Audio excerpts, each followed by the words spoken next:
Un petit garçon de 10 ans est abandonné par ses parents lors du déménagement, enfermé dans l'ancienne maison vide, sans eau et sans nourriture. Quelques jours plus tard, lorsqu'un nouveau propriétaire mystérieux arrive dans la maison et découvre l'enfant dans un état choquant, quelque chose d'incroyable se produit. Non, s'il vous plaît, ne partez pas sans moi. Hé, revenez, papa, maman, Clara, je suis là. Vous m'avez laissé derrière. Revenez, s'il vous plaît. Ne me laissez pas. Criait le petit Frédéric, âgé de seulement 10 ans, en frappant de toutes ses forces contre l'épais carreau de la fenêtre du salon. Ses petits bras, fins et tremblants, insistaient dans leur cou contre le verre, même s'il savait que personne ne l'entendrait de là. Ses yeux pleins de larmes ne se détachaient pas de la voiture qui s'éloignait de plus en plus. C'était la voiture de sa famille, remplie de cartons et de valises attachées sur le toit. Le déménagement. Il partait sans lui. Frédéric resta planté là quelques secondes, immobile comme une statue, suspendu entre l'espoir et le choc.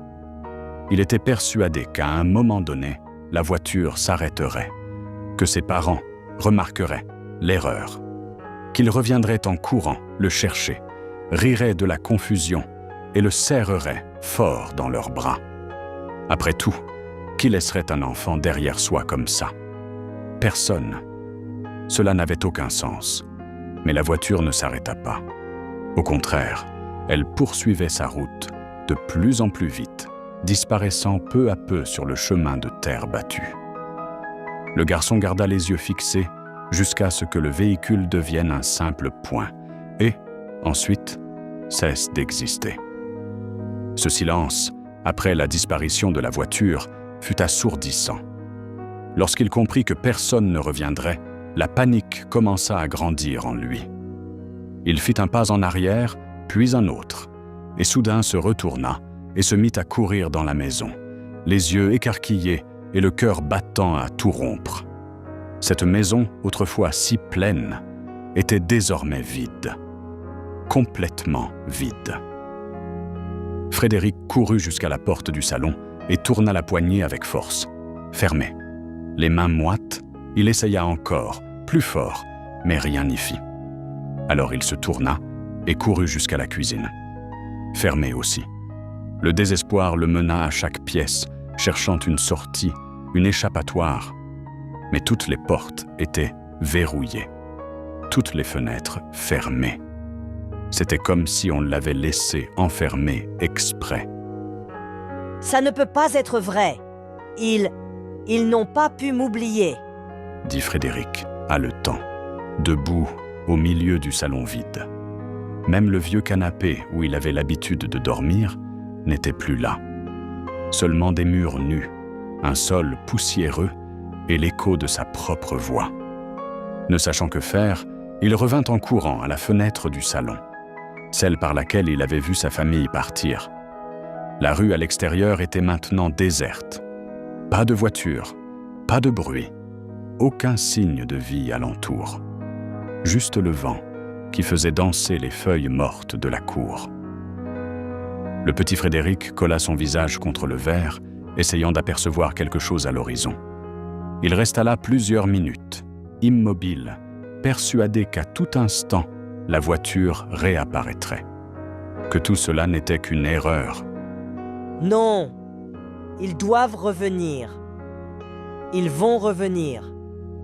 Ils ne me laisseraient pas ici tout seul, murmura-t-il, presque comme une prière. Mais le temps passa. 1 heure entière s'écoula. Et rien. Ni le bruit d'un moteur, ni des pas sur la véranda, ni le claquement du portail. Rien de sa mère. Rien de son père.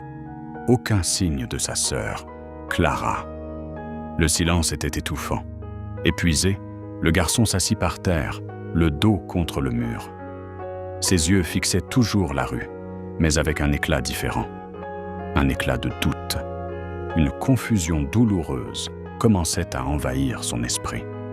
Il cherchait une logique, une explication. Peut-être qu'ils croient que je dors sur la banquette arrière. Ils n'ont pas vu que je ne suis pas monté dans la voiture. Murmura-t-il pour se convaincre. Clara devait être sur son portable, à jouer à ces jeux idiots. Elle n'a pas vu que je suis resté là, l'assise. Mais à mesure que le temps avançait, cet espoir commençait lui aussi à s'éteindre. La théorie de la simple erreur, de l'oubli innocent, cessait de tenir debout. Si ce n'était qu'un malentendu, ils seraient déjà revenus. Ils auraient déjà remarqué. Peut-être qu'ils n'ont pas réussi à tout mettre dans la voiture et sont allés déposer les affaires d'abord. Peut-être qu'ils ont dit qu'ils reviendraient, et je ne l'ai pas entendu. Murmura-t-il, cherchant désespérément un fil de logique auquel s'accrocher. Maman dit toujours que je dois faire plus attention. Mais les heures continuaient de passer. Le ciel, autrefois bleu et clair, devenait maintenant orange et doré. Le coucher du soleil colorait les murs nus de la maison. Et bientôt, l'obscurité commença à s'installer. Le garçon se leva, effrayé, en entendant un bruit. « Maman !» appela-t-il, plein d'espoir. Mais alors il comprit. Ce n'était que le grondement de son estomac. Depuis son réveil, il n'avait rien mangé. Il courut à la cuisine, mais ce qu'il trouva fut encore plus désespérant. La cuisine, comme le reste de la maison, était complètement vide. Pas de réfrigérateur, pas de cuisinière, pas même une bouteille d'eau ou un paquet de biscuits oubliés. Il n'y avait qu'un vieux placard dont la porte pendait, couvert de poussière et sentant le moisi. Frédéric ouvrit toutes les portes du placard, fouilla jusqu'au dernier recoin, mais ne trouva rien. La seule chose qui restait là était le bruit de son ventre qui grondait et la sensation, de plus en plus insupportable, de la soif qui lui serrait la gorge. Il courut jusqu'à l'évier, ouvrit le robinet, et rien. Pas une goutte, pas même une trace. L'eau aussi avait disparu. La bouche sèche commença à l'incommoder. Sa tête tournait. La peur monta, lui envahissant la poitrine comme une vague. Il essaya encore d'ouvrir des portes, de forcer des fenêtres. Il tenta même de donner des coups d'épaule contre la porte de derrière, mais elle ne s'ouvrit pas. Il était enfermé. Totalement enfermé. Le désespoir menaçait d'exploser, mais Frédéric retint ses larmes quelques secondes, jusqu'à ce qu'il n'en puisse plus. Ses yeux se remplirent de larmes et il glissa lentement contre le mur jusqu'à s'asseoir sur le sol glacé du salon. En pleurant en silence, il enlaça ses propres genoux. La maison était sombre, froide et muette. L'endroit où il avait grandi, où il voyait sa sœur coiffer les cheveux de ses poupées, où il entendait sa mère fredonner dans la cuisine et son père râler contre le football, n'était plus qu'une boîte vide. « Pourquoi ?» murmura-t-il entre ses larmes. « Pourquoi m'ont-ils laissé ici? Qu'est-ce que j'ai fait? Qu'est-ce que j'ai fait pour qu'ils m'abandonnent ?» Sans espoir, le petit Frédéric ferma les yeux avec force, tentant de fuir la réalité cruelle de la maison vide, de la faim, de la soif, de l'abandon. Et à cet instant, quelque chose se produisit. Son esprit le transporta vers un autre temps, un autre moment. Quand il rouvrit les yeux, il n'était plus dans l'obscurité. Il était de retour dans cette maison, mais d'une manière différente. La maison était pleine de vie, des meubles partout, des sons et des bruits résonnaient entre les murs. L'odeur de nourriture flottait dans l'air. Le bruit de la télévision venait du salon.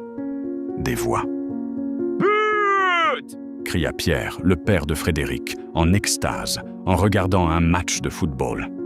Son cri fut accompagné d'applaudissements, de rires et d'injures contre l'équipe adverse.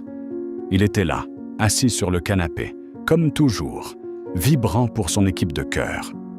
De l'autre côté de la maison, Clara, la sœur de 13 ans, écoutait de la musique à fond et dansait dans sa chambre.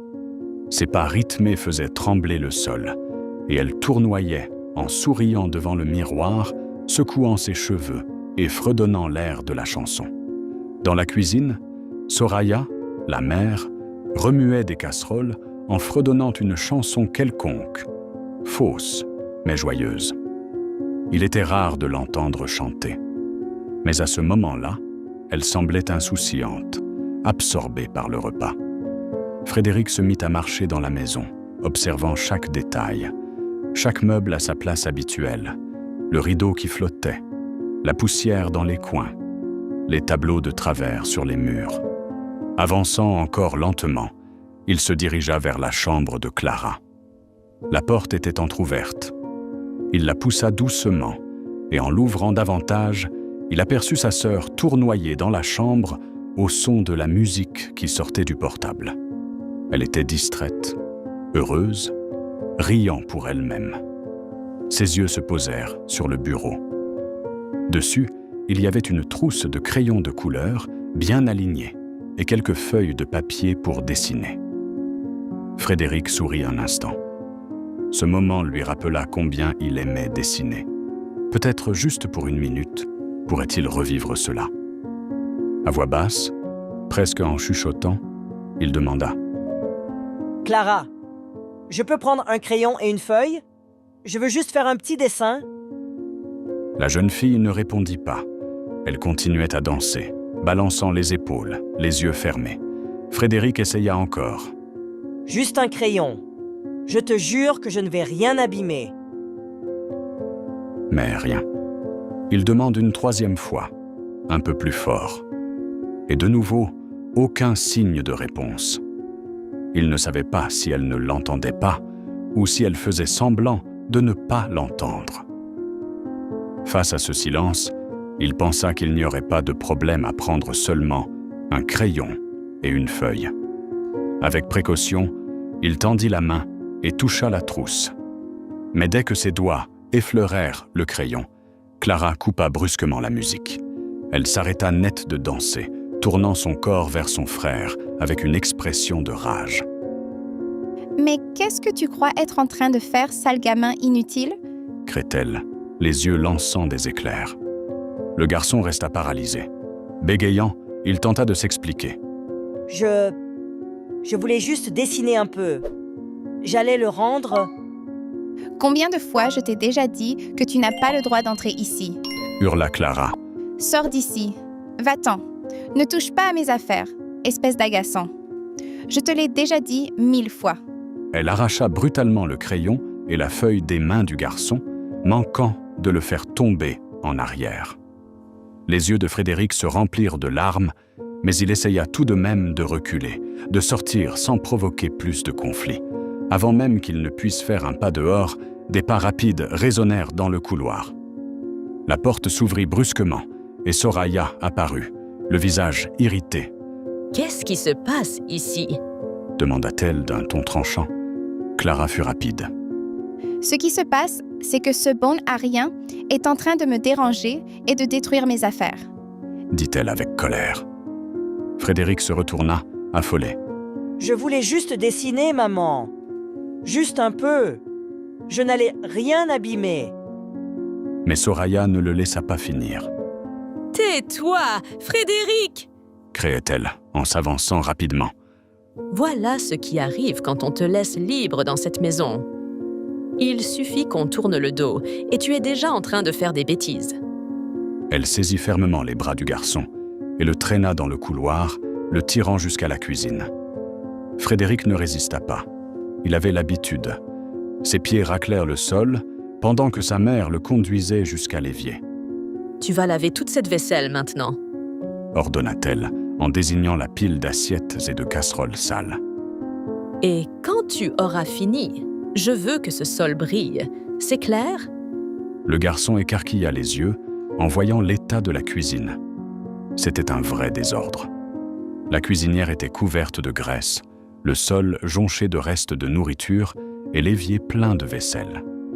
Sans dire un mot, il prit l'éponge et commença à frotter les assiettes. C'était la routine. Pendant qu'il lavait, Soraya continuait à donner des ordres. « Après, tu nettoies le réfrigérateur qui est une vraie crasse. Tu m'entends? Et plus tard, tu iras couper l'herbe du jardin qui ressemble à une jungle. » Frédéric hocha seulement la tête, sans courage de répondre. Mais, après quelques minutes, il ne put retenir la question qui martelait dans sa tête. « Maman, pourquoi Clara n'aide jamais? Pourquoi c'est toujours moi qui dois tout faire ?» Soraya s'arrêta un instant. Son visage se durcit. Elle regarda le garçon avec froideur. Parce que Clara ne peut pas perdre de temps avec ça. Elle doit étudier, se reposer. Elle sera médecin plus tard. Elle aura une brillante carrière. Et toi? Toi, tu dois aider, contribuer d'une manière ou d'une autre. Le garçon baissa les yeux. La réponse faisait mal, mais il ne se tut pas pour autant. « Mais moi aussi, je voulais être médecin. Je peux le devenir. » La mère éclata d'un rire moqueur. Toi? Médecin? Tu n'étudies même pas. Tu ne sais même pas écrire ton nom. « Mais tu ne m'as jamais mise à l'école. » dit le garçon à voix basse. « Si tu m'y avais mis, je t'aurais montré que je suis un bon élève. J'y arriverai, oui. » Elle secoua simplement la tête, en signe de déni. J'ai même essayé, quand tu étais très petit. Mais tu ne faisais attention à rien. Tu avais un déficit. L'école n'était pas pour toi à l'époque, et certainement pas maintenant. Frédéric avala difficilement sa salive. « Je ne m'en souviens pas. » dit-il d'une voix presque éteinte. Soraya s'approcha, les bras croisés. Bien sûr que tu ne t'en souviens pas. Tu étais trop jeune. Et ça ne fait que prouver ce que je dis. Tu ne t'adapterais jamais à une école. Tu n'apprendrais rien. Affirma-t-elle, comme si elle venait d'énoncer une vérité absolue. Elle se pencha légèrement pour fixer son fils dans les yeux. La vie est ainsi, Frédéric. Certains naissent pour de grands métiers, pour être médecin, avocat, et d'autres naissent pour les travaux pénibles. Toi, tu es né pour ça, et il n'y a rien de mal à ça. Compris? Tu devrais au moins remercier d'avoir une famille. Et surtout, contribuer, d'une manière ou d'une autre, à l'avenir de ta sœur, qui sera médecin. Soraya se redressa ensuite, s'essuya les mains sur le torchon accroché à son épaule et pointa la pile d'assiettes. Maintenant, finis de laver cette vaisselle. Je veux servir le déjeuner avec cette cuisine propre. Le petit hocha la tête en signe d'affirmation. « Oui, madame. » répondit-il, d'un ton automatique, sans réaction. Au fond de lui, une douleur silencieuse grandissait. Mais en même temps, une partie de lui y croyait.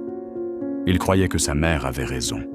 « Je suis vraiment bête. » pensait-il en silence.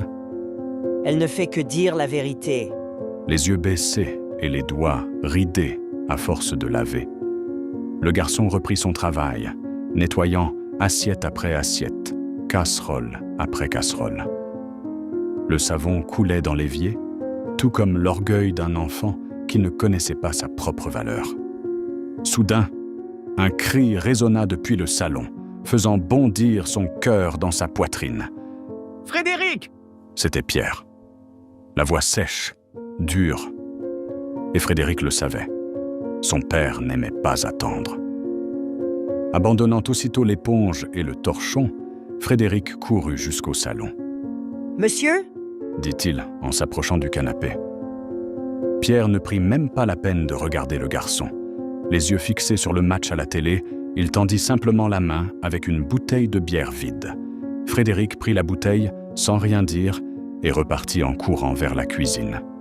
En ouvrant le réfrigérateur, les yeux du garçon s'illuminèrent en voyant là, juste à côté de la bière de son père, un gâteau au chocolat. « C'est vous qui avez fait ce gâteau, maman ?» demanda-t-il, les yeux brillants et la salive aux lèvres, pressé d'en manger un morceau. Soraya le fixa avec fermeté. « Oui, c'est moi. Mais n'y pense même pas. Ce gâteau est pour Clara et ses amis plus tard. Si je te vois y toucher, tu auras affaire à moi. » Le garçon recula aussitôt. « Je n'y toucherai pas, je promets. » répondit-il en prenant la bière avec précaution et en repartant en hâte. Mais en chemin, quelque chose le fit trébucher. Une paire de baskets roses, jetées dans le couloir, celle de Clara. Frédéric essaya de garder l'équilibre, mais n'y parvint pas. Il chancela. Et puis, la bouteille en verre tomba au sol, éclatant en 1000 morceaux. La bière se répandit sur le carrelage. En quelques secondes, Pierre bondit du canapé comme une bête enragée. « Espèce de gosse !» hurla-t-il, s'avançant rapidement vers son fils. Frédéric tenta encore de s'expliquer. Pardon, j'ai trébuché sur les baskets de Clara. Mais le père ne voulut rien entendre. « Tu vas mêler ta sœur à ça maintenant, c'est ça ?» cria Pierre, avant même que le garçon n'ait fini sa phrase. Le regard rempli de rage, il leva la main et asséna une gifle violente sur le visage de son fils. L'impact fit tomber Frédéric de côté. Il porta la main à sa joue, sentant la brûlure de la peau rougie. Ses yeux se remplirent aussitôt de larmes, mais il tenta encore de balbutier quelque chose. Pierre continua. « Tu sais combien ça coûte, une bière comme ça ? Tu sais combien d'heures je dois travailler pour acheter un carton entier ?» Avant que le garçon ne puisse répondre, Soraya surgit, attirée par le bruit. « Lève-toi et nettoie tout ça maintenant. » ordonna-t-elle comme si rien ne s'était passé.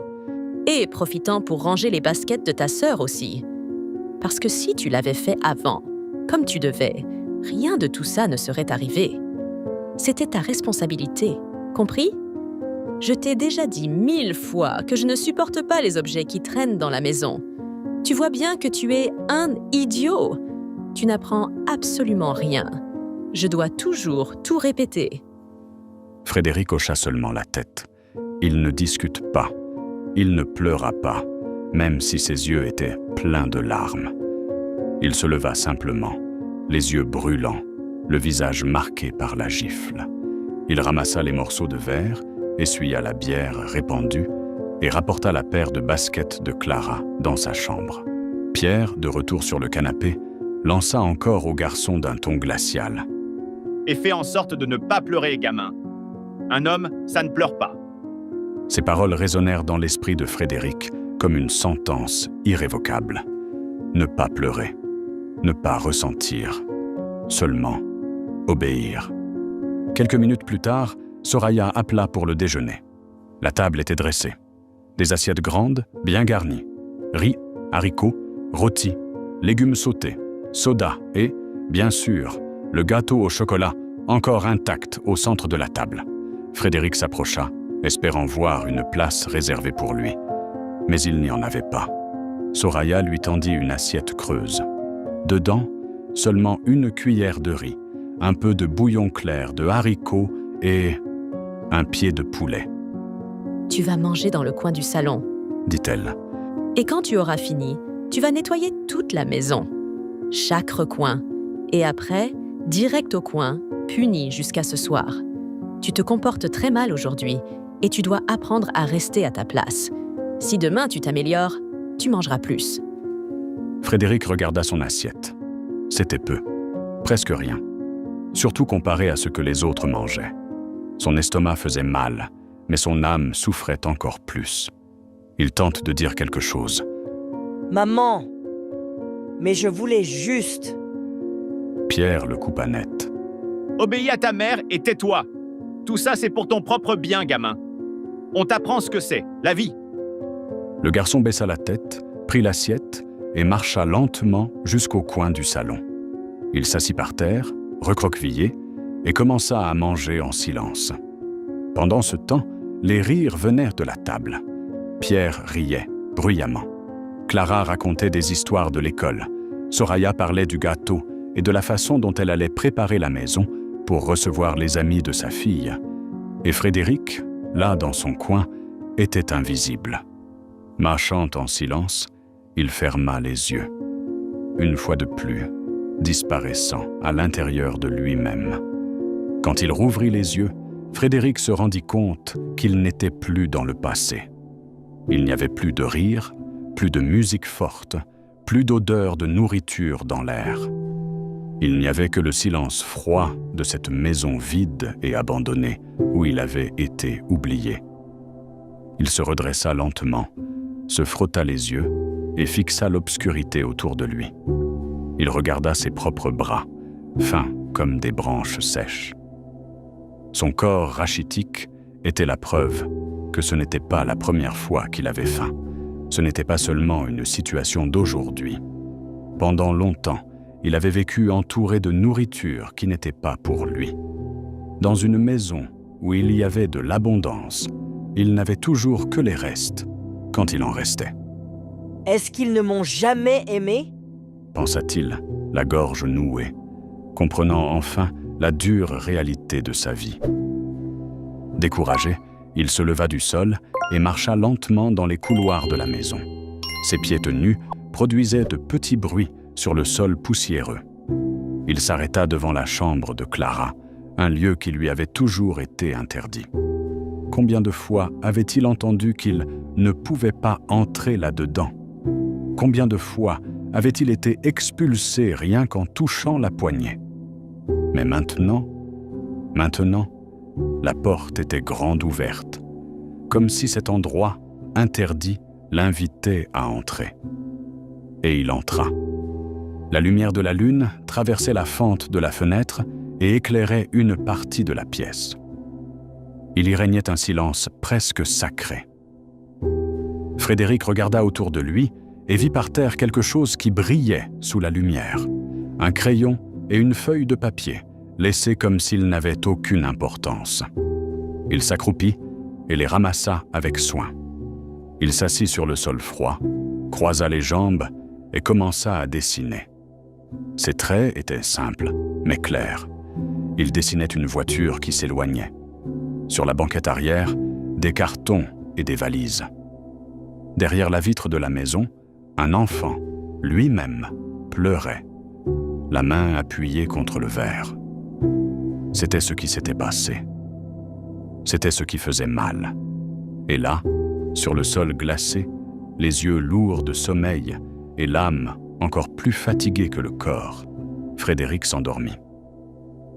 Quand il se réveilla, la lumière forte du soleil traversait la fenêtre et frappait son visage. Il cligna plusieurs fois des yeux, essayant de comprendre où il était. Le papier était toujours dans ses mains.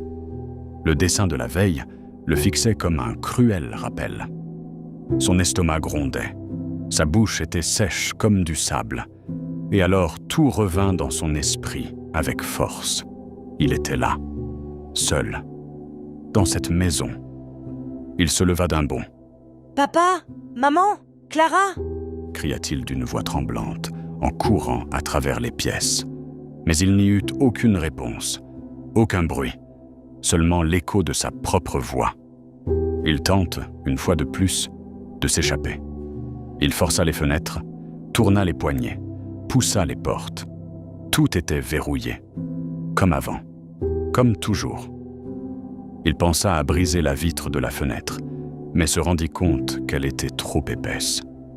Ses bras, faibles et maigres, parvenaient à peine à la faire vibrer. Il se mit à marcher de long en large, comme un animal en cage, essayant de réfléchir à quelque chose, n'importe quoi, qui pourrait l'aider. Et alors il se souvint de la buanderie. Soraya, sa mère, disait toujours d'économiser l'eau. Les jours de pluie, elle lui demandait de remplir des seaux, plutôt que d'utiliser le robinet pour nettoyer la maison. C'était son habitude, une manie qu'il connaissait bien. Il y courut, et son cœur faillit bondir de sa poitrine quand il vit. Il y avait un seau, et il contenait de l'eau. Un sourire se forma sur son visage, peut-être le premier depuis longtemps. Sans réfléchir 2 fois, il s'agenouilla et plongea son visage dans le seau, buvant comme quelqu'un qui trouve une rivière en plein désert. L'eau était tiède, mais c'était la meilleure chose qu'il ait goûtée depuis des heures. C'était le soulagement. Au moins ça, au moins pour l'instant, il l'avait. Après avoir bu jusqu'à la dernière goutte, il baissa les yeux et vit quelque chose qui le paralysa un instant. Son reflet. Le visage maigre, les yeux creux, l'expression épuisée. C'était comme s'il voyait une autre personne. Et en fixant ce reflet, il fut à nouveau happé vers le passé. Mais cette fois, il ne retourna pas très loin. La mémoire le ramena 2 jours plus tôt. Il était dans la buanderie, justement en train de prendre ce seau, quand Soraya s'approcha et dit Aujourd'hui, tu n'as pas besoin de nettoyer la maison, Frédéric. Il trouva cela étrange. C'était inhabituel, très inhabituel. Il y avait toujours une tâche à faire, Pourquoi? demanda-t-il. Parce que nous allons déménager. Répondit Soraya d'un ton sec. Déménager? Répéta le garçon, confus. Pierre, le père, apparut dans le couloir. Oui. Nous allons dans la grande ville. Un appartement tout neuf nous attend. Soraya continua. Aujourd'hui, au lieu de faire le ménage, tu vas aider à tout ranger. Mettre les affaires dans les cartons, d'accord? Commence par les vêtements de ta sœur. Elle montra les cartons en carton que Pierre avait laissés sur le sol du salon et en tendit quelques-uns au garçon. Frédéric s'illumina. Ses yeux brillaient. Il partit en courant vers la chambre de Clara. Elle était allongée, paresseuse, en train de manipuler son portable. Il ne s'en soucia pas. Il commença simplement à plier les robes, les t-shirts, les jupes. Il mettait tout dans les cartons avec soin, et elle, bien sûr, ne cessait de se plaindre, Ne froisse pas ma robe. disait-elle. Fais attention avec ça.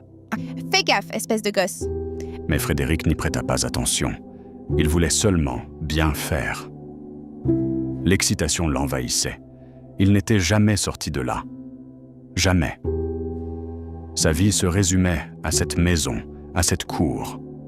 L'idée de vivre dans un appartement dans la grande ville lui paraissait un rêve.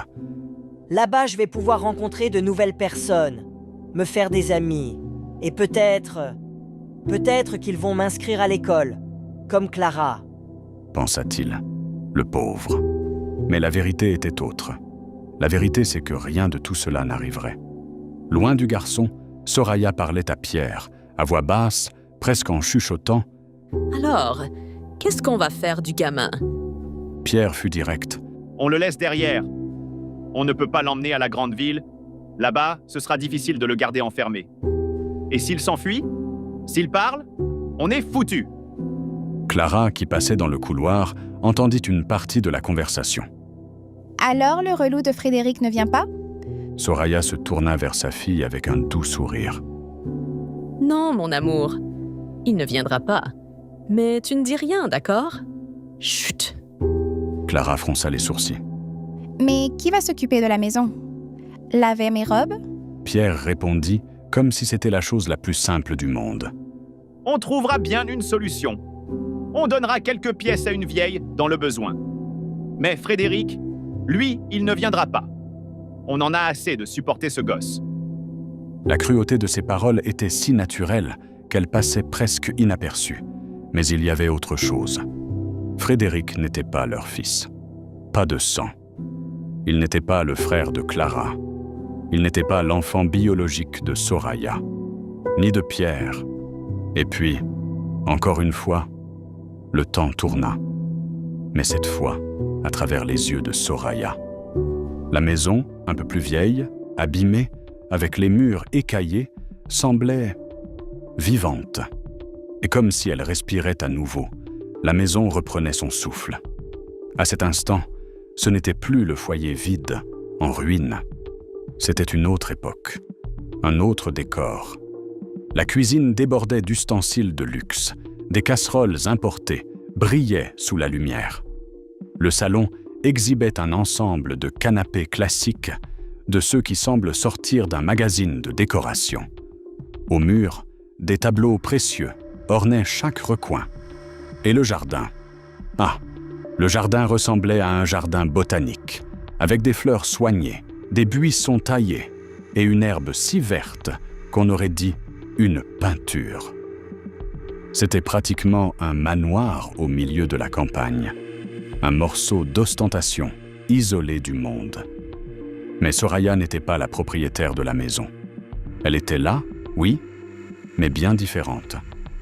Jeune, avec des traits moins marqués par le temps, elle portait un uniforme simple de domestique, un tablier blanc sur une robe bleu marine, les cheveux attachés en un chignon pressé et les yeux attentifs à tout autour d'elle. À pas silencieux, elle marcha jusqu'au jardin. Elle regarda autour d'elle, s'assurant que personne ne la voyait.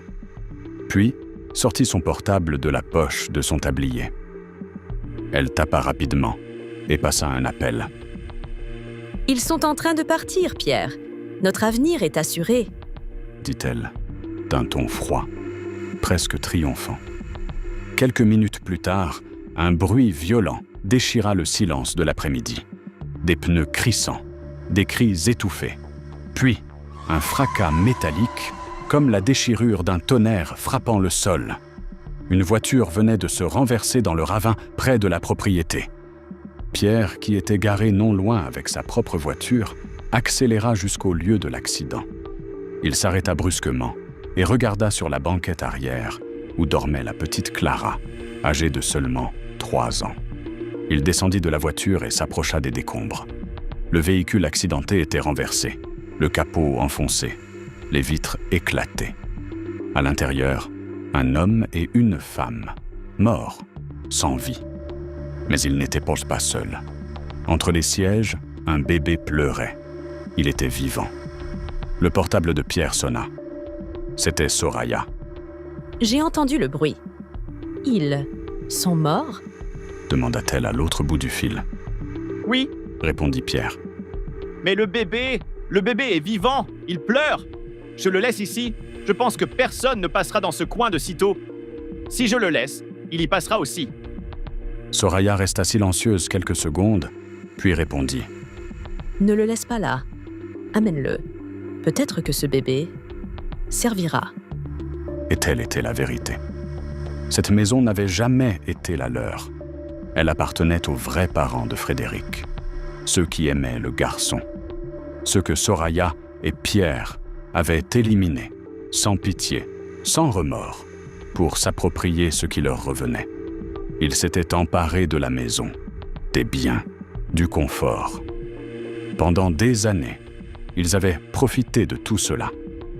Mais maintenant que la maison était déjà usée, les meubles anciens, les tableaux vendus, ils étaient prêts à partir.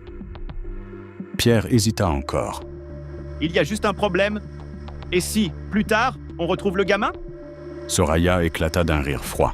« Et qui crois-tu qui viendra dans ce trou perdu, Pierre ? Le nouveau propriétaire a voulu tout faire par Internet. Quand ils arriveront, cette peste de Frédéric sera déjà mort. » Sa voix coulait comme du venin. « Et comme nous avons fait disparaître tous ses papiers, comme jamais personne ne l'a vu en dehors de cette maison, ils penseront que ce n'était qu'un gamin des rues, un intrus qui est entré et qui est mort de faim. Et à ce moment-là, nous serons déjà loin.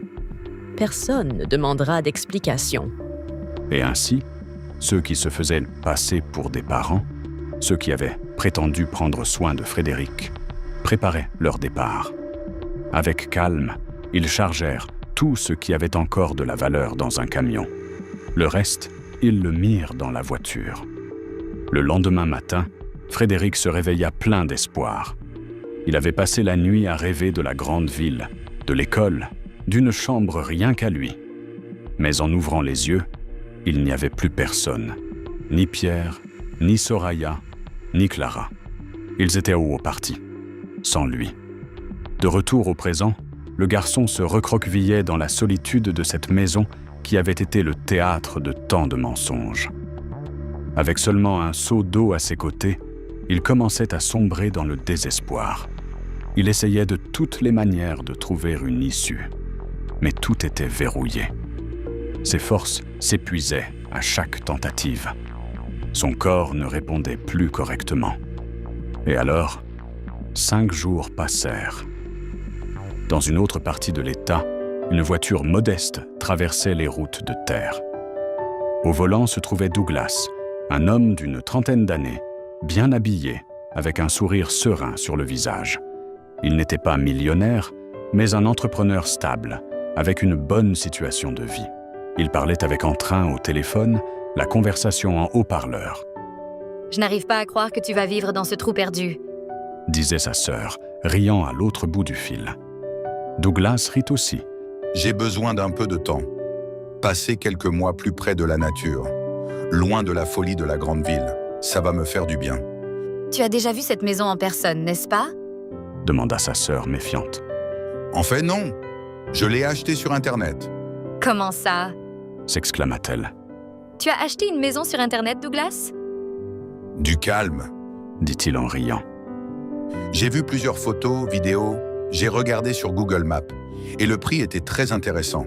Les anciens propriétaires voulaient déménager dans un endroit plus animé. J'ai saisi l'opportunité. J'espère que ce n'est pas une arnaque. Murmura-t-elle. Ne t'inquiète pas, j'aime ce style plus classique. La maison a une bonne structure, elle a juste besoin de quelques ajustements. Et les papiers étaient en règle. Mais la communication fut rapidement interrompue. Douglas venait d'entrer dans une zone sans réseau. La connexion coupa et il éteignit le haut-parleur, se concentrant sur la route. Encore quelques heures à conduire à travers le paysage rural. Et il arriva enfin. Devant lui, une immense propriété. Une maison qui, autrefois, avait été un véritable manoir de campagne. Maintenant, elle paraissait abandonnée, avec ses fenêtres couvertes de poussière, ses murs écaillés et son portail grinçant sous le vent. Malgré tout, Douglas sourit. « Elle va avoir besoin d'une bonne rénovation. » dit-il en retirant les clés du contact. « Mais je vais faire de cette maison un foyer. » Il descendit de la voiture, ajusta sa veste et marcha vers l'entrée principale, sans même imaginer ce qu'il attendait réellement à l'intérieur. Mais avant de continuer notre histoire et de découvrir ce qui est arrivé au petit Frédéric, cliquez dès maintenant sur le bouton « J'aime », abonnez-vous à la chaîne et activez la cloche des notifications. C'est le seul moyen pour que YouTube vous prévienne à chaque nouvelle vidéo avec une histoire inédite. Et maintenant, dites-moi, pensez-vous que les enfants devraient faire des travaux ménagers? Oui ou non? Racontez-moi dans les commentaires. Et dites-moi aussi si vous préférez la campagne ou la ville. Je mettrai un joli cœur sous chacun de vos messages. Revenons maintenant à notre histoire. Douglas s'arrêta un instant devant la porte principale de l'ancienne maison. Le son du vent sifflant entre les arbres autour créait une étrange bande sonore, inquiétante. Il inspira profondément, tentant de contenir l'anxiété qui l'habitait depuis qu'il avait pris cette route de terre. Il mit la main dans sa poche et sortit le trousseau de clés qu'il avait reçu par la poste. Les clés tintèrent entre ses doigts. « Voyons voir à quoi elles ressemblent à l'intérieur. » dit-il, presque comme pour se donner du courage. Il tourna la clé avec précaution. La vieille serrure offrit une certaine résistance avant de céder dans un craquement sec. Douglas poussa la porte avec fermeté et elle s'ouvrit lentement, grinçant bruyamment, comme si elle protestait contre l'entrée d'un nouvel occupant. Mais ce qu'il trouva à l'intérieur n'était pas exactement ce qu'il attendait. L'espace était vide, pas de meubles, pas de tableaux, pas de traces de vie récente. Seulement l'écho de ses pas emplissant l'endroit abandonné. Pourtant, ce n'était pas l'absence de mobilier qui le troubla. C'était autre chose, quelque chose d'invisible, mais bien présent. Une lourdeur dans l'air, un froid étrange qui lui parcourut la colonne vertébrale et fit se hérisser chaque poil de ses bras. Il s'arrêta une seconde et fit un pas en arrière, comme si son corps, de manière instinctive, tentait de l'avertir que quelque chose n'allait pas. Cette maison paraissait fausse, comme si elle cachait un secret. L'entrepreneur secoua la tête, tentant de chasser ses idées sombres. « Pas de mauvaises pensées, Douglas, » dit-il à voix basse, essayant de paraître rationnel. « Ce n'est qu'une maison mal entretenue. Elle a juste besoin d'un coup de peinture. Voilà tout. » Il posa le pied droit à l'intérieur et se força à avancer, respirant profondément. Il continua à explorer l'intérieur du bâtiment.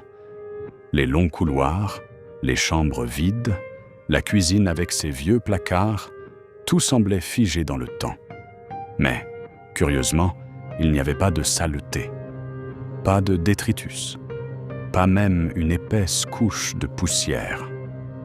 C'était comme si la maison était inoccupée, mais tout de même entretenue. « Bizarre, ça semble propre. » murmura-t-il. Est-ce que les anciens propriétaires seraient venus faire un peu de ménage avant de partir? C'est à ce moment-là qu'il l'entendit. Un son faible, léger, presque imperceptible. Un bruit régulier, rythmique et constant. L'homme fronça les sourcils, cherchant à identifier. Mais qu'est-ce que c'est? Il se tut, tendit le cou, concentrant son attention. Le bruit venait de l'une des chambres, plus loin dans le couloir. À mesure qu'il s'approchait, le son devenait plus clair, plus réel. Comme si quelqu'un frappait ou cherchait à attirer l'attention. Il s'arrêta devant une porte entr'ouverte. Elle bougeait légèrement, oscillant d'avant en arrière, comme si une brise la faisait bouger. Mais la fenêtre de la chambre était fermée. Le vent? Pensa-t-il. Peut-être. Le cœur de Douglas accéléra. Une sueur froide perla sur son front. Il savait, il sentait, par instinct, que quelque chose était sur le point d'arriver. Quelque chose qui allait tout changer. D'une main tremblante, il poussa doucement la porte. Et la scène qu'il vit fit le monde s'arrêter. Sur le sol, couché sur le côté, se trouvait un garçon, si maigre qu'on distinguait les os sous la peau, les lèvres gercées, les yeux enfoncés, sans éclat. Le corps tremblait légèrement. C'était lui qui frappait, de sa paume affaiblie, contre la porte. Douglas porte la main à sa bouche. « Mon Dieu du ciel !» dit-il complètement choqué. Le garçon tourna difficilement le visage. Ses yeux embués se fixèrent sur lui. La voix sortit faible, un souffle de vie à peine audible. « Aide-moi! Aide-moi, s'il te plaît !» Douglas resta figé une seconde. 1 million de questions envahissaient son esprit. Qui était ce garçon? Pourquoi était-il là? Comment pouvait-on l'avoir laissé seul, dans cet état? Mais il ne pouvait pas perdre de temps. Il fit demi-tour et se mit à courir à travers la maison. Ses pas résonnaient comme des coups de tonnerre dans les couloirs vides. Dans la chambre, Frédéric observait par l'entrebâillement de la porte l'homme s'éloigner, entendant le bruit de sa course. Des larmes coulaient de ses yeux secs. « Il m'a abandonné lui aussi !» pensa-t-il, la douleur explosant dans sa poitrine. « Comme les autres !» Son corps ne réagissait déjà plus. À peine s'il parvenait à bouger les doigts. Sa tête était lourde. Son estomac le faisait souffrir. Il sentait que, cette fois, son destin était scellé. Il était prêt à fermer les yeux et à ne plus jamais se réveiller. Mais alors, des pas. Rapides. Fermes. Revenant dans la direction de la chambre. Douglas était de retour. Il tenait dans ses mains une bouteille d'eau, quelques fruits et un sac de couchage. De la voiture, il avait pris tout ce qu'il pouvait. Il s'était préparé à passer des jours dans cette maison. C'est pourquoi son coffre était rempli d'objets de survie. Mais il n'aurait jamais imaginé, même dans ses pires cauchemars, trouver un enfant à moitié mort à l'intérieur. Frédéric leva les yeux et en voyant l'homme s'approcher, sentit une chaleur timide envahir sa poitrine. Et, même faible, il sourit. Un sourire discret, mais qui disait tout. Douglas s'accroupit rapidement, étendit le sac de couchage sur le sol et prit le garçon avec une extrême précaution. Son cœur se serra en sentant ce poids beaucoup trop léger. « Tu n'es qu'un fil », pensa-t-il, effrayé par l'état fragile de ce corps. Il allongea Frédéric sur le sac de couchage, ouvrit la bouteille et porta l'eau à sa bouche. « Doucement, doucement », dit-il, pendant que l'enfant buvait avec désespoir. « Tout va bien se passer. Je vais t'aider. » Frédéric s'étouffa un peu avec l'eau, mais retrouva vite son souffle. Douglas coupa un petit morceau de pomme et le lui tendit. « Mange doucement. Tranquille, champion. » Frédéric attrapa le morceau avec difficulté. Il mâcha lentement. Le goût sucré de la pomme emplit sa bouche comme un miracle. Ce n'était pas seulement de la nourriture, c'était la vie. Il était impossible de se souvenir de la dernière fois qu'il avait mangé quelque chose d'aussi bon. Depuis tout petit, les fruits et les bons aliments n'étaient jamais pour lui. Clara mangeait. Lui observait. Et maintenant, après 5 jours sans rien avaler, ce morceau de pomme était comme un don du ciel. Frédéric regarda Douglas avec des yeux brillants. Sa voix sortit faible, mais chargée d'émotion. Merci. Douglas avala difficilement sa salive. Tu vas aller mieux, je te le promets. Il resta auprès du garçon, encore surpris par tout ce qui venait de se passer. Tandis qu'il aidait Frédéric à manger, il regarda par la fenêtre et vit le ciel changer de couleur. Le soleil était déjà sur le point de se coucher à l'horizon, teintant le ciel d'orange et de rouge. L'entrepreneur pensa sérieusement à reprendre la voiture et à emmener l'enfant immédiatement à l'hôpital. Mais il connaissait bien la région.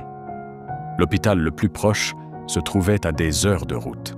Et en plus, il était épuisé par le long voyage. Conduire dans cet état aurait été dangereux. Nous allons devoir rester ici ce soir. Mais ne t'inquiète pas, il y a de l'eau, de la nourriture, une couverture chaude. Tout ira bien, dit-il, essayant de transmettre de l'assurance. Frédéric, les yeux encore lourds et le corps faible, répondit seulement à voix basse. Merci. C'était le seul mot qu'il parvenait à répéter. Le seul qu'il connaissait pour exprimer ce mélange de soulagement, d'étrangeté et d'espoir. La gratitude sortait de sa bouche sans filtre, même s'il n'arrivait pas encore à croire pleinement à ce qui se passait. Douglas passe les minutes suivantes à décharger la voiture. Il apporta d'autres couvertures, des lampes, des conserves, le petit réchaud portatif et d'autres objets.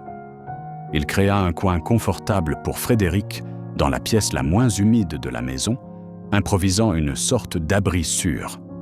Il était déterminé à ne pas laisser ce garçon passer une nuit de plus, dans la faim, le froid ou la peur.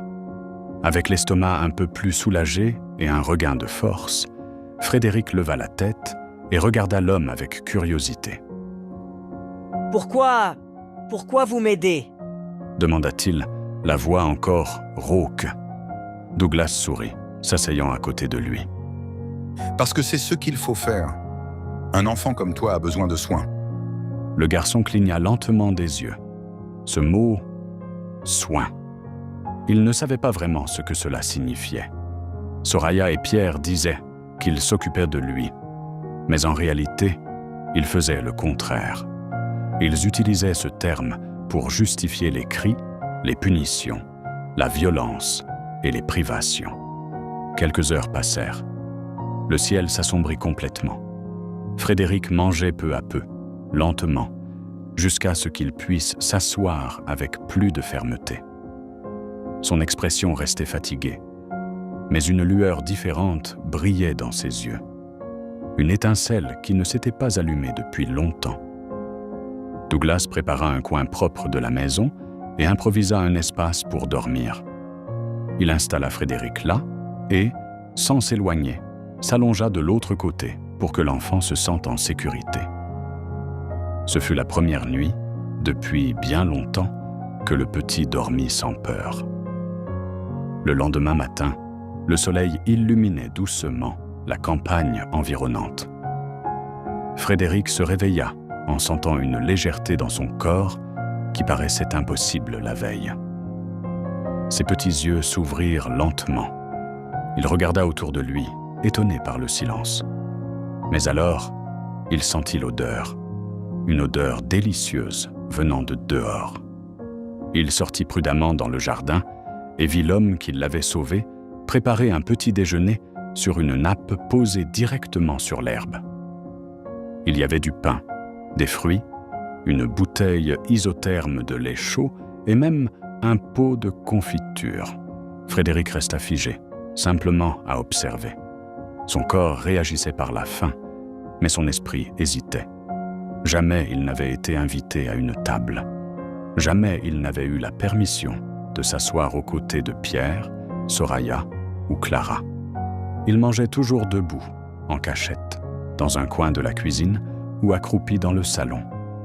Douglas remarqua le regard hésitant du garçon et sourit. « Viens manger avec moi. J'ai préparé pour nous deux. » dit-il avec naturel. Frédéric n'y tint plus. Il courut vers lui, se jeta dans ses bras et éclata en sanglots. « Merci, merci !»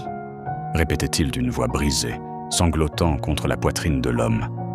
L'entrepreneur caressa ses cheveux et répondit avec tendresse. « Tu as déjà assez remercié.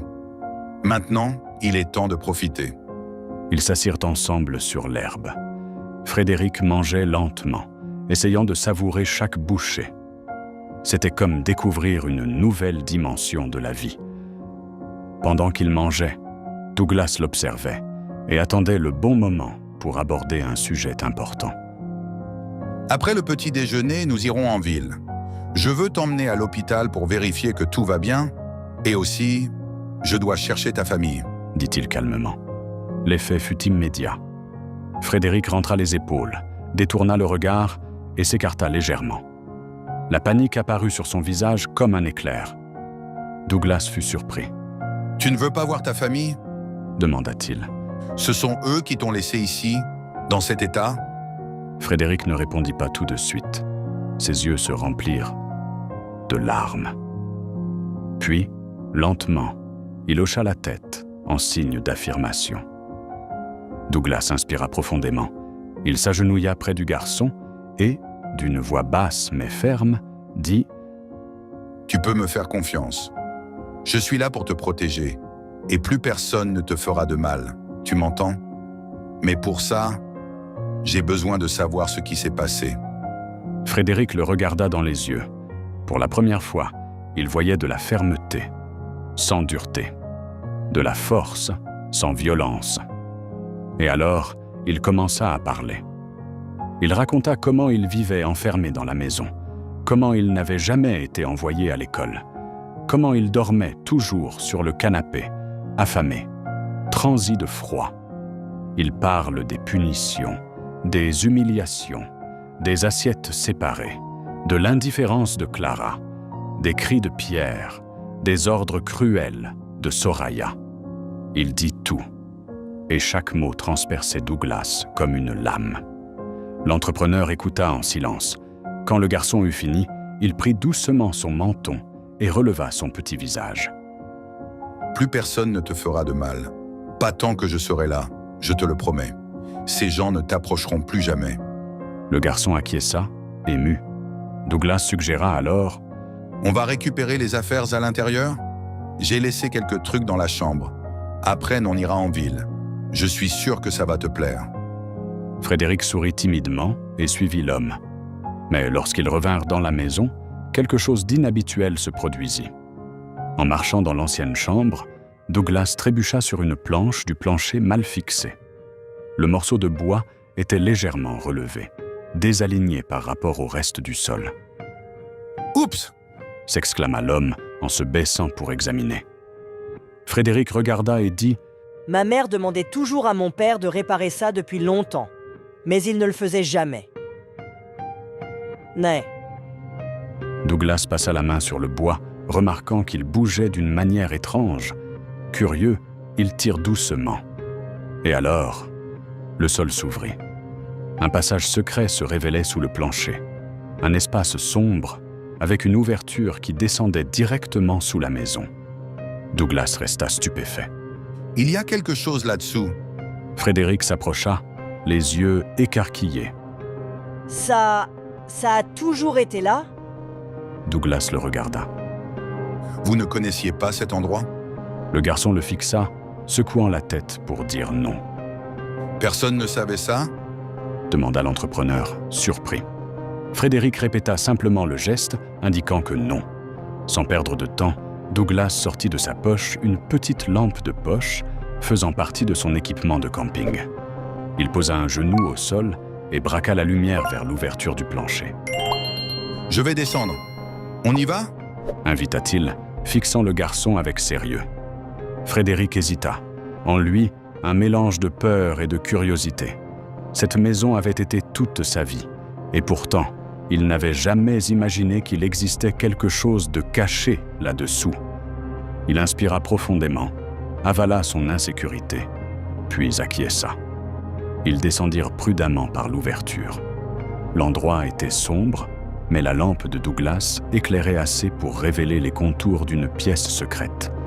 Lorsqu'ils y posèrent enfin les pieds, tous deux se figèrent. C'était comme si le temps s'était arrêté. La salle souterraine était remplie d'objets étincelants. Plusieurs tableaux couverts de plastique protecteur étaient appuyés contre les murs. Douglas en reconnut immédiatement certains. C'étaient des peintures anciennes, d'une valeur inestimable, qu'il n'avait vues que dans des catalogues ou des musées. En plus des tableaux, il y avait des pièces d'argenterie brillant sous la lumière de la lampe, des bijoux soigneusement rangés dans des écrins rembourrés, des pierres précieuses et des lingots d'or. « Mon Dieu, tout ça, ça vaut une fortune !» s'exclama l'entrepreneur, portant la main à sa bouche, complètement stupéfait. Frédéric ne pouvait détacher ses yeux de ce décor. C'était comme se retrouver face à un monde qu'il n'avait jamais imaginé. Et en même temps, tout cela avait toujours été là, juste sous l'endroit où il dormait tant de nuits sur le canapé du salon. Ils marchèrent lentement, observant chaque détail. Dans un coin de la salle, Douglas trouva une étagère en bois vieillie. Et là, parmi des objets poussiéreux, se trouvait un cadre avec une photographie. C'était une photo d'un couple souriant devant cette même maison, mais belle, restaurée, vivante. La femme tenait un bébé dans ses bras. Tous trois semblaient heureux. Frédéric s'approcha et fixa longuement l'image. Il ressentit quelque chose au fond de sa poitrine. Un frisson. Cette image éveillait en lui une émotion étrange, comme si elle faisait partie de lui. Juste à côté de la photo, il y avait un vieux carnet, à la couverture de cuir, usé par le temps. Douglas l'ouvrit avec précaution. C'était un journal intime, écrit d'une main féminine. Il commença à lire à voix haute, la lampe appuyée sur son épaule. « Aujourd'hui est l'un des jours les plus heureux de ma vie. Nous avons découvert que nous allons avoir un enfant. Nous allons l'appeler Frédéric en hommage à mon père. » Frédéric, immobile, écarquilla les yeux. Douglas continua. Le journal parlait de la grossesse, de la naissance du bébé et de la vie heureuse dans cette maison. La femme racontait les détails de l'arrivée de nouveaux employés. Soraya, la nouvelle domestique, avec sa fille Clara, et Pierre, le jardinier. Le silence qui suivit cette lecture fut lourd. Frédéric ne dit rien immédiatement, mais la vérité se dessinait en lui avec une clarté douloureuse. Ces personnes, Pierre, Soraya, Clara, ils n'étaient morts, c'est pas sa famille. Ils avaient tout volé, jusqu'à son origine. Ils m'ont tout pris, murmura Frédéric, la voix tremblante. Douglas referma lentement le journal, le regard grave. « Nous devons aller à la police. Tout de suite. » Sans perdre un instant, il aida Frédéric à remonter. Dès qu'ils quittèrent la maison, l'entrepreneur appela sa sœur en conduisant vers la ville. En haut-parleur, il raconta tout ce qu'il venait de découvrir. De l'autre côté de la ligne, la femme réagit, horrifiée, n'arrivant pas à y croire. Cet enfant a besoin d'aide d'urgence. Tu dois dénoncer ces monstres, Douglas. Pendant ce temps, dans cette même ville vers laquelle Douglas se dirigeait avec Frédéric, dans un petit appartement exigu, Soraya râlait bruyamment dans la cuisine. « Mon Dieu, quelle vaisselle! Je n'en peux plus. J'ai fait mes ongles aujourd'hui. Comment veux-tu que je lave tout ça? Clara !» cria-t-elle, exaspérée. Clara apparut avec son portable à la main, s'arrêtant à la porte de la cuisine. En voyant l'état de l'évier, elle leva les yeux au ciel. « Ah, maman, je ne vais rien laver du tout. Je ne sais même pas comment on fait. Et c'était votre idée de laisser cette peste de Frédéric derrière nous. Au moins, pour ça, il servait. » Pierre entra par le salon, se dirigeant vers le réfrigérateur. « Ne me regarde pas! Je suis déjà agacé de devoir me lever pour aller chercher ma bière. » Soraya soupira bruyamment. « Il faut qu'on embauche une domestique d'urgence. Pierre grommela. Et avec quel argent, femme? Le loyer ici n'est pas donné. Et si on claque le reste de l'argent de la vente de cette vieille maison, on sera ruiné. Cette maison tombait en ruine. On n'a même pas réussi à en tirer un bon prix. Mais il faudra bien trouver une solution. On ne peut pas rester comme ça. Répliqua Soraya, les bras croisés. Pierre réfléchit un instant et murmura. Peut-être qu'on pourrait arnaquer quelqu'un d'autre. Il y a beaucoup de vieux crédules dans cette grande ville. On pourrait trouver un boulot chez un patron millionnaire. Revenir à être domestique? Jamais! Cria la femme, indignée. Moi non plus, je ne veux pas retourner couper de l'herbe. Répondit Pierre. Mais si c'est pour peu de temps, on peut toujours rouler quelqu'un. En attendant, Clara devra aider au corvée. Pas le choix. Moi, je suis un homme. Ce genre de travail n'est pas pour moi. Avant que la dispute ne s'envenime, Clara, qui s'était éclipsée pour éviter de laver la vaisselle, cria depuis le salon. « Papa, maman, venez vite, c'est urgent. » Les deux accoururent. En entrant dans le salon, leurs visages pâlirent devant l'image à la télévision. Au journal télévisé, le journaliste parlait d'un ton grave. Un enfant a été retrouvé dans un état déplorable à l'intérieur d'une ancienne propriété rurale. Le garçon était seul et dénutri. Le plus surprenant, à ses côtés, une fortune estimée à plus de 100 millions de dollars a été découverte dans une pièce souterraine secrète de la maison. La fortune était dissimulée sous une planche du plancher. Pierre ouvrit grand les yeux, bouche bée. 100 millions de dollars? Où était tout ça? Comme si le journaliste lui répondait directement, le reportage continua. La police a confirmé que la pièce secrète était protégée par une structure camouflée sous les planches. L'enfant, identifié comme Frédéric, a été emmené à l'hôpital et se porte bien. Entre-temps, toute la fortune est sous protection officielle en attendant que la justice détermine la destination légale du patrimoine. Soraya donna une tape sur le front de son mari. Espèce d'imbécile! Je t'avais dit de réparer cette planche. Si tu l'avais fait, on serait multimillionnaire à cette heure-ci. J'ai toujours dit que ces maudits parents de Frédéric avaient plus d'argent qu'ils ne le montraient. Ces tableaux au mur, c'était juste pour tromper les naïfs, et nous aussi. Le vrai argent était sous nos pieds toutes ces années. Le couple se mit à se disputer avec ferveur, échangeant accusations, cris et insultes. Mais Clara, observant en silence, se retourna avec les yeux brillants de cupidité. Et alors, elle cria, impatiente. « Assez. Si cette fortune était dans notre maison, alors cette fortune est à nous. » Soraya s'arrêta un instant, pensive, puis acquiesça avec fermeté. « Exactement. Cette fortune est à nous, » dit-elle, les yeux écarquillés de convoitise. Pierre semblait encore hésiter. « Mais qu'est-ce qu'on fait maintenant ?» demanda-t-il, comme s'il avait besoin d'un ordre. Soraya fut directe, le visage sérieux, la voix ferme. « On va à l'hôpital. On va récupérer notre petit garçon. Et ensuite, on annulera la vente de la maison.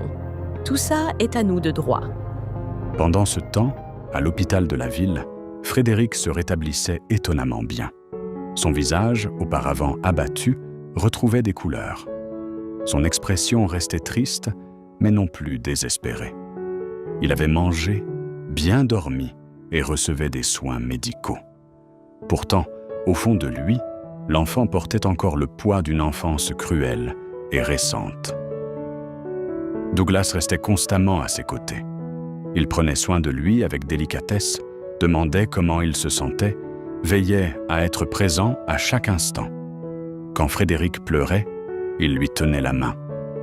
Quand le garçon se taisait, il respectait son silence.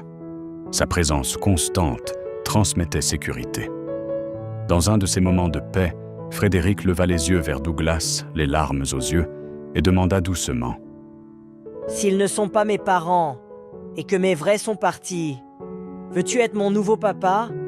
Douglas resta immobile. La question le frappa en plein cœur, comme une flèche. Ses yeux s'emplirent de larmes. Mais avant qu'il puisse dire un mot, un bruit à la réception interrompit ce moment. Des portes s'ouvrirent brusquement. Des voix. Des cris. C'était Soraya, suivie de Pierre et Clara, entrant comme une troupe désordonnée. « Où est mon petit ?» hurlait Soraya, d'une voix dramatique et fausse. « Je suis venue chercher mon fils chéri, mon petit amour. » Pierre suivait de près, sur le même ton théâtral. « Où est mon fils? Notre Frédéric, nous devons le protéger !» Clara, jouant le rôle d'une sœur attentionnée, agitait une trousse de crayons de couleur dans ses mains. Petit frère, regarde, j'ai apporté des crayons. On peut dessiner ensemble. Tu te souviens? Dans la chambre, Frédéric entendit les voix et pâlit. Son corps trembla. Sa main serra fort le drap. Ce sont eux. Ils sont venus me chercher. Ils vont me frapper. Murmura-t-il, déjà en panique.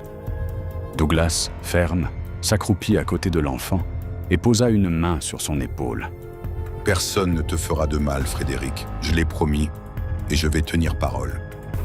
Il se releva avec détermination et sortit de la chambre. Dans le couloir, Pierre le reconnut immédiatement. Il avait vu sa photo dans le reportage télévisé. Il s'approcha avec un faux sourire. « Alors c'est vous ?» dit Pierre, essayant d'être aimable. « Écoutez, mon cher, il y a eu un malentendu. Nous allons vous rendre l'argent, annuler la vente de la maison et reprendre notre petit garçon adoré. Il s'était seulement perdu dans la forêt ?» Soraya renchérit. « Oui, et comme vous avez retrouvé notre petit chéri, nous allons même vous donner une récompense, après être rentrés chez nous, bien sûr, pour veiller sur notre fortune. » Pendant qu'il parlait, Frédéric apparut derrière Douglas, se cachant timidement derrière ses jambes. Il regardait les trois avec effroi. Pierre et Soraya, feignant la douceur, ouvrirent les bras. « Viens avec maman, mon amour. »« Fils, tout va bien maintenant, viens avec nous » ajouta Pierre. Douglas, gardant son calme, se tourna vers le commissaire qui suivait l'affaire. Celui-ci demanda aussitôt. « Alors, ce sont eux, Soraya et Pierre ?» Les deux hochèrent la tête avec assurance. Clara ajouta. « Et moi, je suis sa sœur. Il s'appelle Frédéric. » Pierre, déjà pressé, lança. « Donnez-nous vite la clé de la maison. Maintenant que tout est rentré dans l'ordre, nous allons nous occuper de notre trésor. » Mais à ce moment précis, le commissaire leva la main et dit d'une voix forte. « Policiers, mettez-leur les menottes et emmenez Lafitte dans un foyer. » Le trio resta figé. « Quoi ?» hurla Soraya. « Non, c'est une erreur. » Pierre se débattit. « Nous l'avons élevé. Nous avons pris soin de lui. Nous sommes ses parents et les propriétaires de cette maison, de cette fortune. » Le commissaire resta ferme. « Vous êtes arrêtés pour maltraitance, tentative d'homicide sur mineur, usurpation d'identité, vol et meurtre d'un couple. Vous avez abandonné ce garçon pour qu'il meure. La seule chose dont vous serez propriétaire désormais, ce sont des haillons de prison. » Douglas, regardant droit dans les yeux de Pierre et Soraya, déclara d'une voix ferme. « Tous vos crimes ont été découverts. Maintenant, vous allez pourrir en prison. » Clara tenta de résister. « Je suis mineure. Je ne peux pas aller en prison. » Le commissaire la corrigea. « Comme je l'ai dit, tu vas dans un foyer. Et là-bas, tu apprendras ce qu'est la vraie vie. » Soraya criait, se débattant entre les bras des policiers. Pierre insultait, essayant de se libérer. Clara pleurait comme jamais. Mais cela ne servit à rien. Les trois furent emmenés, les deux adultes directement en prison. Clara, sans privilège, dans un foyer où, pour la première fois, elle devrait laver ses propres vêtements et nettoyer son assiette. Quelques jours plus tard, l'hôpital était silencieux. Frédéric était assis sur son lit, regardant par la fenêtre. Douglas s'assit à ses côtés et, avec un sourire serein, répondit à la question restée en suspens. « Oui, Frédéric, je veux être ton père. » L'enfant sourit, et ce sourire fut comme un soleil se levant dans la poitrine de Douglas. L'enquête confirma tout. Frédéric était l'héritier légitime de la fortune cachée dans la maison. Les documents originaux refirent surface. Tout fut mis à son nom et gardé en fiducie jusqu'à sa majorité. Douglas ne toucha pas un centime. Ses propres moyens suffisaient pour garantir une belle vie à eux deux. Ils revinrent à l'ancienne maison, mais avec un nouveau regard. Ils restaurèrent tout, peignirent les murs, réaménagèrent le jardin. Cet endroit, autrefois rempli de peur et de silence, respirait désormais l'amour, la vie et la chaleur. Frédéric cessa d'être ce petit garçon maigre et sans couleur. Il commença à prendre du poids, à sourire davantage, à dormir en paix. Pour la première fois, il avait un vrai foyer. Avec le temps, Douglas fit la connaissance d'une enseignante qui devint non seulement sa compagne, mais aussi une mère aimante pour Frédéric. L'enfant, même sans être jamais allé à l'école, se révéla un génie. Il apprenait vite. Il fascinait les professeurs. Et, des années plus tard, avec effort et persévérance, il devint médecin. Quant à Clara, lorsqu'elle sortit du foyer, elle refusa tout changement. Elle fréquenta de mauvaises personnes, commit des délits et finit en prison.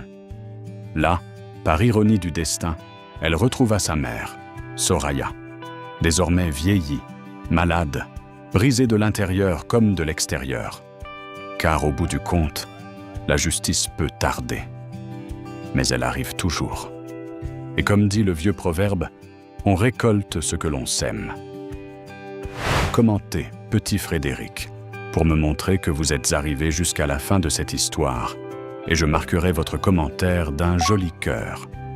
Et tout comme l'histoire de notre petit Frédéric, j'en ai une autre encore plus émouvante à vous raconter. Cliquez simplement sur la vidéo qui apparaît maintenant à l'écran et je vous dévoilerai tout.